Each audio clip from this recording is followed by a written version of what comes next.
Hi everyone, and welcome to the very first video of Mom's SST Shiksha. I am a mom of two, an adult and a teen, so collectively I have experienced 3 boards. And I'm actively and consistently involved in my teens' education, including providing support during exam preparation. So over the years, I've realized that children can avail tuitions for subjects like Hindi, math, science, but honestly, I've hardly heard of SST tuitions. I mean, given it's purely theory and students are expected to be able to handle it, I get it why not many kids go for SST tuitions. But reality is that the portion is really vast. And I know from personal experience that any help and guidance is absolutely welcome. So what I aim to do is to help formulate questions to give you some sort of reference as to what is being asked and focus on repeated questions that have been asked in the board exams over the last 10 years. This will kind of give you a direction on what to focus, what needs extra attention, and will avoid the panic and the scrambling that I've seen usually happens during or closer to the boards. So before we dive into lessons, here's some advice from an observant mom.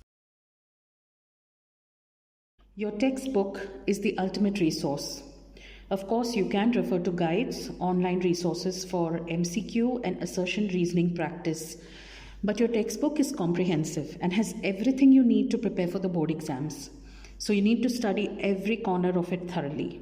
Yes, even those little boxes, the maps, glossary, timelines, because CBSE questions are framed directly or indirectly from the textbook itself.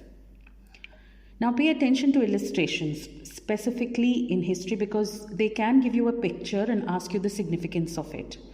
Very common in map-based and source-based questions. Always use proper textbook terminology. An examiner expects clear academic language appropriate for a class 10 answer. Now when a question asks you to compare, always use the tabular form as it's neat and it draws the attention to the key points.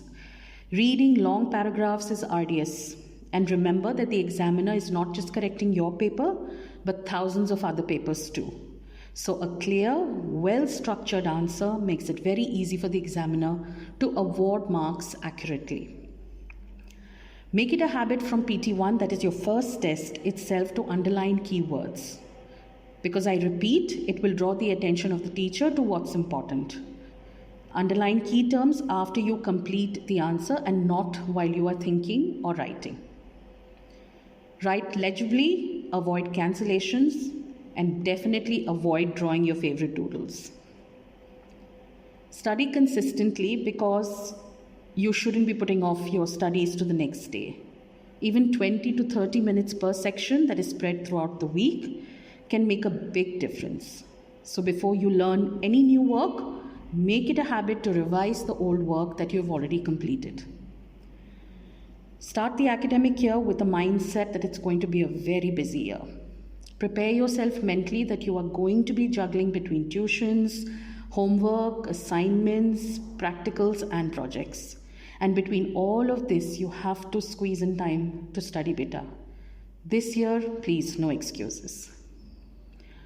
Now, going for tuitions does not mean that you should not be dedicating revision time to that particular subject at home, because your tuition teacher is doing their best to impart knowledge. But you have to translate that into good marks, and that will come only with revision. Even if you think you've mastered a topic well, do not be overconfident and continue to schedule reading time for that topic off and on. Repetition always helps, doesn't it? It's like listening to your favorite song. When you first hear it, you don't really know the lyrics. But the 10th time you hear it, you can sing it like you own it. I know the comparison is a little silly because music is fun and studies may not be, but the concept of repetition applies here too. Try to limit major distractions for this one academic year, beta. Balance is important, but priorities matter. Find a hobby to help you de-stress, as breaks are important too. Have realistic goals. If you are a student who consistently scores 70%, your goal for the next exam or test should be 75% first. High scores will follow with time and effort. Small steps, always. And before you know it, your scores will improve. If you're weak in any subjects, coaching should start on day 1. With the commencement of bridge classes for mostly all schools, the syllabus will move at a consistent pace. And studying regularly and going for coaching will help you keep up with that pace. By November of your academic year, you should start attempting board papers. Don't just browse through them, but time yourself and write these papers. This will help immensely with time management and will also help you understand what areas you need to revise further. Use the CBSE marking scheme while evaluating. Keep a consistent sleep schedule even during your exams and avoid studying on your bed, as your brain will eventually learn to associate your bed with studies. See, your brain is like your phone battery. No matter how hard you try to work with it when you are tired, it's not going to help you. Sleep is your charger. Give your brain and body the rest it needs. It's an overwhelming year, beta. So speak to somebody you trust when you feel stressed or unsure. You are not alone, and it's always okay to ask for support. And now a final word from me. Marks are important, beta, but you are also important. This year is going to test your patience and discipline, but with consistent study, your efforts will definitely pay off.